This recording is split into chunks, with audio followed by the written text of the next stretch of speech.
Evangelho, segunda-feira da sexta semana do tempo pascal.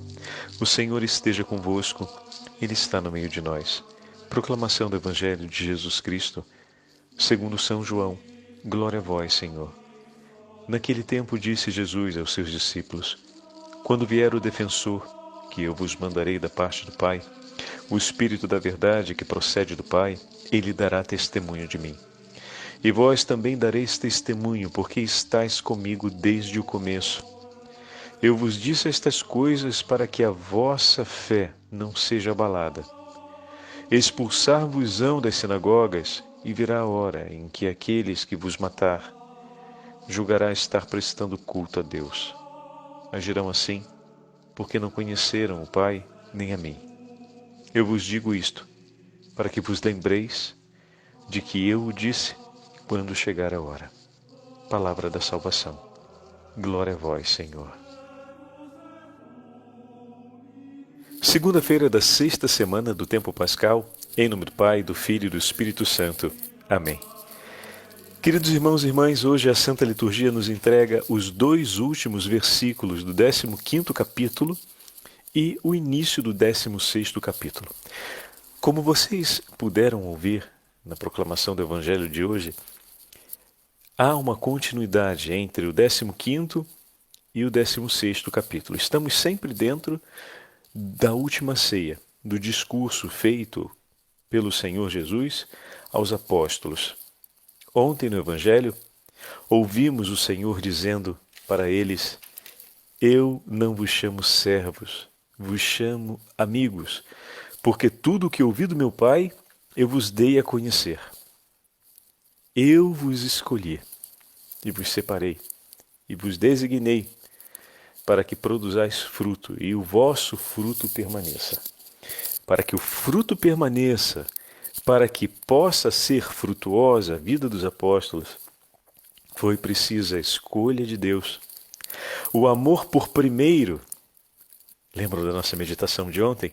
Porque Deus nos amou, porque Deus nos ama, é possível reencontrarmos a força, é possível reencontrarmos a esperança, é possível reencontrarmos a alegria, é possível recomeçarmos num caminho de fé. É possível alcançarmos o perdão e vencer o pecado. Porque Cristo nos ama e essa certeza está na base da nossa vida. Podemos acreditar, podemos viver em plenitude. Hoje, na continuação do discurso de Nosso Senhor, estamos diante da apresentação do Divino Espírito Santo. Diz o Senhor: Quando vier o Paráclito, que vos enviarei de junto do Pai, além de assegurar-nos a primazia do seu amor, além de testemunhar para nós um amor gratuito, de excelência, de predileção, um amor que gera e confirma grande confiança, o Senhor também promete enviar por nós um intercessor. Como se não já fosse suficiente amar-nos, como se já não fosse suficiente entregar-nos tudo o que está em seu coração, também nos promete o intercessor. Quando vier o Paráclito, que vos enviarei de junto do Pai, é uma promessa. O Espírito Santo foi prometido pelo Senhor. O Espírito da verdade, que vem do Pai, ele dará testemunho de mim. E vós também dareis testemunho, porque estáis comigo desde o princípio. O Espírito Santo vem nos capacitar para que sejamos no mundo testemunhas de Cristo. Olha que maravilha, meus irmãos. E o Senhor, na continuação do capítulo 16, diz de maneira explícita: Digo-vos isto para que não vos escandalizeis, ou seja, tempos difíceis virão. Tempos de grande perseguição, quando como ouvimos no versículo 2 e no versículo 3. Mas o quarto versículo nos deixa claro: mas eu vos digo essas coisas, para que ao chegar a sua hora, vos lembreis daquilo que eu vos havia dito. Para que quando chegarem as dificuldades, nós possamos então renovar a fé e permanecer com Ele. O anúncio da promessa é para que nós possamos permanecer com Cristo. O Senhor está dizendo de maneira muito clara que as dificuldades e que tudo aquilo que Ele passou como Senhor e nós passaremos como discípulos, não seremos poupados desses desafios. Mas no momento em que esse desafio chegar, será fundamental recordarmos as suas palavras. Então, quando a provação bate à nossa porta, nós recordamos as promessas de Cristo. É fundamental para nós continuarmos sendo testemunhas dele. Quando a provação e a dificuldade bate à nossa porta, recordamos as palavras do Senhor. Isso é fundamental para que fiquemos firmes na fé. Ontem falávamos a respeito disso, né? Em relação ao amor do Senhor por nós. É preciso, para recomeçarmos na vida, recordarmos a certeza de que Deus nos ama e não nos abandona. É dessa certeza que eu posso recomeçar a minha história. É dessa certeza que eu posso encontrar a força para progredir, mesmo diante das maiores dificuldades. E hoje o Senhor nos promete enviar de junto do Pai o Espírito Santo, que nos conduzirá ao testemunho. Falávamos ontem também que a sexta semana é a semana que nos chama, sexta semana da Páscoa, é a semana que nos chama a essa obra de testemunho. Nós que somos ramos na videira e que recebemos o mandamento do Senhor, fomos durante a quinta semana preparados para acolher o mandamento do Senhor. Agora, pela ação do Espírito Santo, seremos qualificados como testemunhas idôneas de Cristo. Porque é o Espírito Santo quem recordará em nós as palavras do Senhor e confirmará no nosso coração a comunhão com Cristo. E para compreendermos um pouco mais a obra do Espírito Santo no seio da Igreja, vamos ouvir os sermões de do bem-aventurado Isaac, abade do mosteiro de Estela, século XII, que nos fala a respeito da obra do Espírito Santo em nós. Olha que maravilha esse texto, meus irmãos. Ele está falando a respeito de Cristo como cabeça da Igreja, né, que é o seu corpo. Por conseguinte, os membros fiéis e espirituais de Cristo, ou seja, nós, né, podem afirmar de si, com toda a verdade, aquilo que ele é, até mesmo Filho de Deus e Deus. Mas o que ele é por natureza, Jesus, aquilo que Jesus é por natureza, os membros são por participação. O que ele é em plenitude, nosso Senhor Jesus Cristo, os membros, nós, são parcialmente. O que o Filho de Deus é por geração, os membros são por adoção, como está escrito na carta de São Paulo aos Romanos. Recebestes um espírito de filhos adotivos, na qual todos clamamos, Abá, ó Pai. Este espírito deu-lhes a capacidade de se tornarem filhos de Deus, recordando o primeiro capítulo do Evangelho de São João, para que o primogênito de muitos irmãos pudesse ensiná-los, ou seja, para que o primogênito de muitos irmãos, nosso Senhor Jesus Cristo, pudesse ensiná-los, ou seja, a todos nós batizados, a dizer, Pai nosso que estais nos céus. E em outro momento, subo para junto do meu Pai e vosso Pai. Pelo Espírito Santo, filhos caríssimos, o Filho do homem nasceu da Virgem Maria como nossa cabeça, pelo mesmo Espírito, nós também renascemos na fonte batismal como filhos de Deus e membros do corpo de Cristo. E assim como ele nasceu livre de todo pecado, olha que bonito, meus irmãos, também nós renascemos pela remissão de nossos pecados no batismo. Fantástico.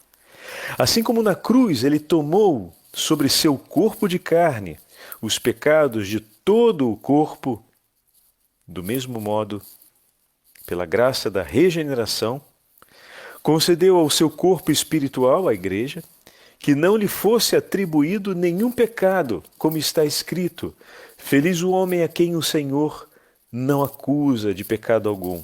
Salmo 31. Este homem feliz é, sem a menor dúvida, Cristo. Esse homem feliz a que se refere o Salmo, né? É sem a menor dúvida, Cristo. Enquanto a cabeça do Cristo místico é Deus e perdoa os pecados. Enquanto a cabeça do corpo é o Filho do homem, da igreja é o Filho do homem, nada tendo que se lhe possa, que se lhe deva perdoar, e enquanto o corpo da cabeça é formado por muitos, nada se lhe é atribuído, pois sendo bendita a cabeça, essa também bendiz e abençoa todo o corpo. Ele é justo em si mesmo e justifica-se a si mesmo.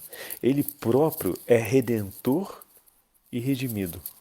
Tomou sobre seu corpo na cruz os pecados daquele corpo que ele purifica por meio da água do batismo, ou seja, cada um de nós, a igreja, e continua salvando pela cruz e pela água tantos quantos vão até ele.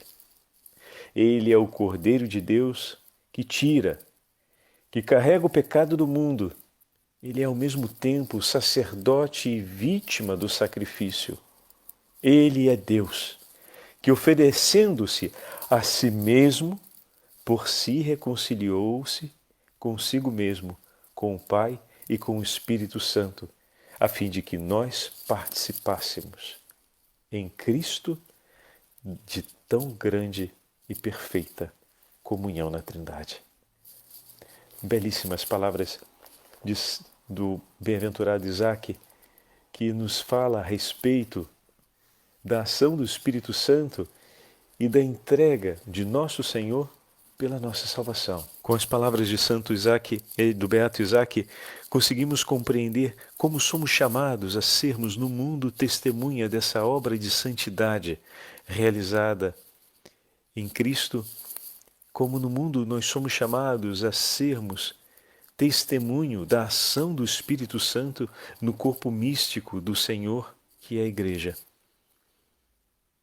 Não há dúvidas, meus irmãos, o Senhor, que nos concedeu o Espírito Santo pelo batismo, nos envia para gerarmos frutos, e o fruto por excelência da ação do Espírito Santo em nós é que nos amemos uns aos outros e que vivamos aquilo que o Senhor comandou, né? Que o Senhor ordenou e ao mesmo tempo dispôs em favor do cumprimento todos os dons extraordinários e a terceira pessoa da Santíssima Trindade. A ela foi confiada a ação do Espírito Santo realizar a plenitude dessa obra de santificação do coração de cada um dos fiéis. Por isso, no século IV, nos escreve Dídimo de Alexandria, no seu tratado sobre a Santíssima Trindade, falando um pouco mais sobre a ação do Espírito Santo, ele escreve assim: o Espírito Santo, que é Deus juntamente com o Pai e o Filho, nos renova pelo batismo. E do nosso estado de imperfeição, reintegra-nos na beleza primitiva. Olha que bonito, meus irmãos. Torna-nos de tal forma repletos de sua graça, que não podemos admitir em nós qualquer coisa que não deva ser desejada e que não venha por excelência da parte de Deus. Além disso, liberta-nos do pecado e da morte. Olha que duas obras excelentes do Espírito Santo em nós. Nos liberta do pecado e da morte e nos faz desejar tudo aquilo que vem de Deus. Eu e você, nós precisamos viver essas duas coisas. Elas não são vividas de maneira separada. O Espírito Santo não gera em nós só o desejo pelas coisas de Deus. Ele também nos leva a não mais desejar e a rejeitar tudo aquilo que não vem do Senhor, tudo aquilo que pode ofendê-lo. Ele move em nós também um caminho de libertação do pecado e da condenação pela morte. As duas obras são realizadas em conjunto. Não tem como desejar o amor sem abandonar o desamor. Ontem falávamos a respeito disso, né? Citando um dos padres da igreja. Como posso crer que amo a Deus se continuo tendo no meu coração ódio pelo meu irmão? E depois citei São Dorateu de Gaza, que falava a respeito do círculo, e quando os pontos andam na direção do centro do círculo, se aproximam entre si e se tornam mais unidos. Continuando as palavras de Dídimo de Alexandria. Além disso, liberta-nos do pecado e da morte. E de terrenos que somos, quer dizer, feitos de pó da terra, nos faz espirituais, participantes da glória divina, filhos e herdeiros de Deus Pai, mas ao mesmo tempo, templos vivos da glória de Deus. Forte essa palavra, né, meus irmãos?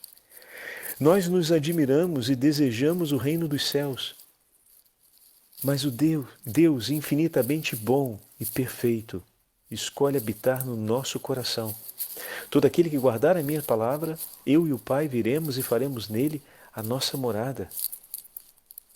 Nós não somos no mundo testemunhas de Cristo sem que Cristo habite em nós. Olha como isso é sério e ao mesmo tempo como isso é lindo. Deus escolheu estar junto de nós, habitar no nosso coração.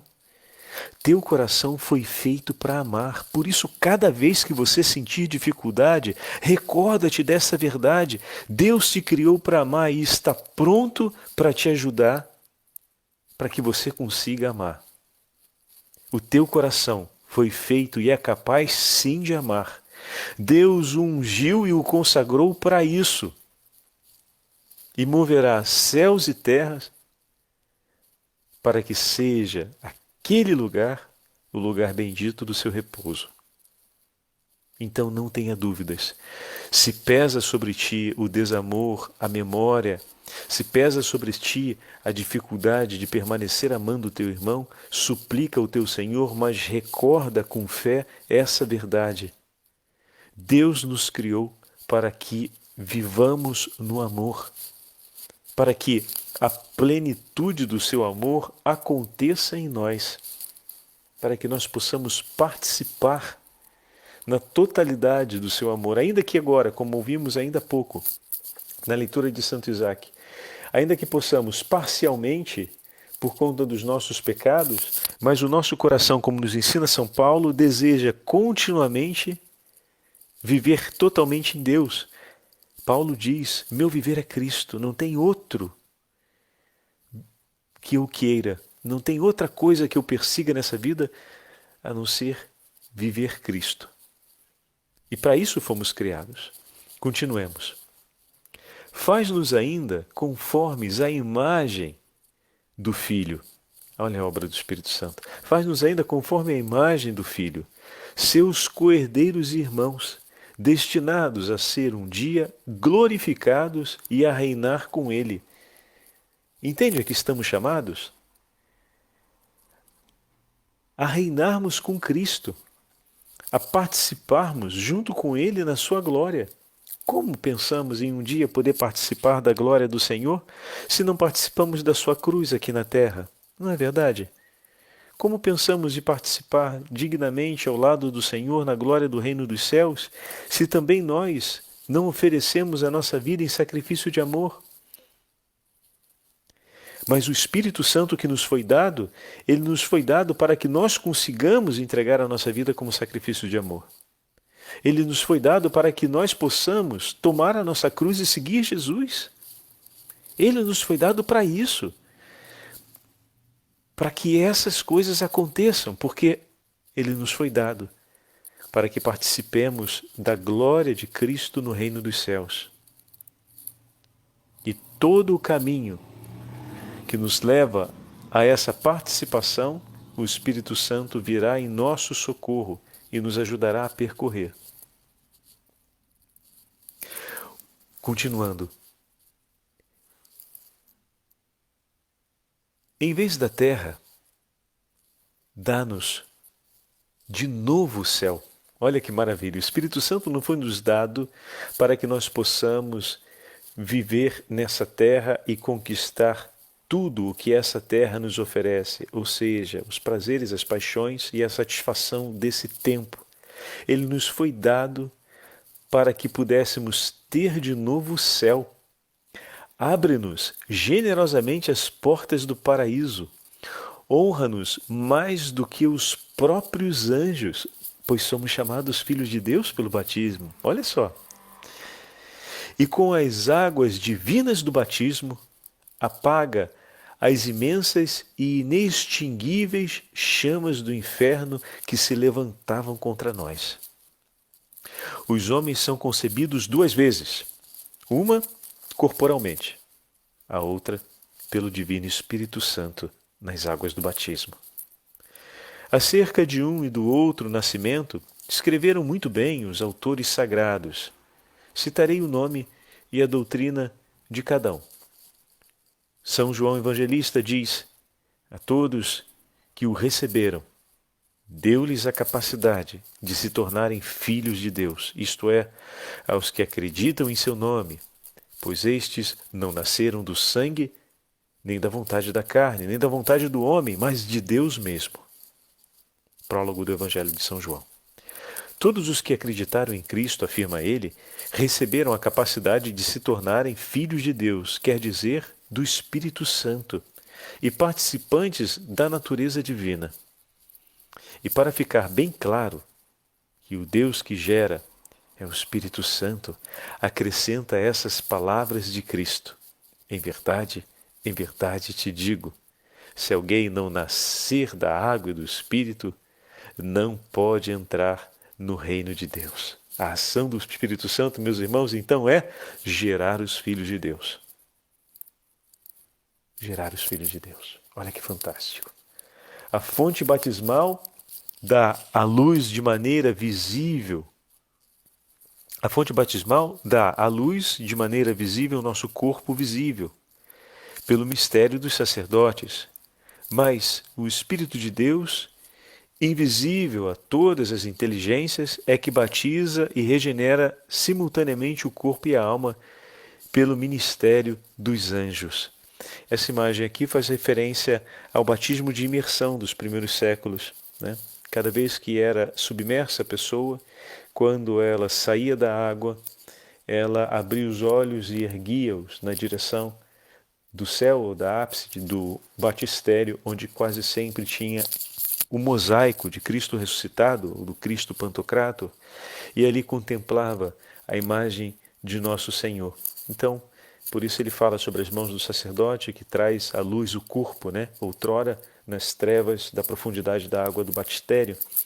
E ele diz, bom, mas de maneira invisível, né, a inteligência, o Espírito Santo está realizando naquele momento a regeneração. João Batista, historicamente, e de acordo com esta expressão da água e do Espírito, diz a respeito de Cristo: ele vos batizará no Espírito Santo e no fogo. Como um vaso de barro, o homem precisa primeiro ser purificado pela água e, em seguida, fortalecido e aperfeiçoado pelo fogo espiritual, assim como o vaso que primeiro se purifica para depois ir para o fogo para ganhar força. Deus, com efeito, é o fogo devorador. Precisamos, portanto, do Espírito Santo para a nossa perfeição e renovação, pois o fogo espiritual sabe também regar e a água batismal é também capaz de queimar como fogo. E aqui ele junta as duas imagens numa só. de que entrar nas águas do batismo é ser submetido a esse fogo santo do Espírito Santo que purifica, ou seja, que lava o homem como a água assim lava, e ao mesmo tempo que forja, ou seja, que o faz firme, cozido, pronto para suportar as exigências da vida, como um vaso, assim como barro que é colocado no forno para ganhar então a sua forma final, para ter a sua resistência final e poder ser usado nas mais diversas formas pelos homens. Assim também é o batismo, assim também o Espírito Santo age na nossa vida. Durante essa semana que vamos nos preparando cada vez mais para a celebração de Pentecostes, próxima semana celebraremos a Ascensão do Senhor, é tempo de meditarmos de maneira atenta a obra do Espírito Santo em nós e começarmos a clamar: vem Espírito Santo e completa a obra iniciada no dia do meu batismo. Vem Espírito Santo e renova o meu coração. Vem fazer nova todas as coisas pelo sangue redentor de nosso Senhor Jesus Cristo. Vem Espírito Santo e purifica a minha alma, para que o meu coração seja templo vivo onde habita Deus. O Senhor esteja convosco, Ele está no meio de nós. Pela intercessão da Virgem Maria, esposa do Divino Espírito Santo, e São José, abençoe-vos o Deus Todo-Poderoso, Pai, Filho e Espírito Santo. Amém.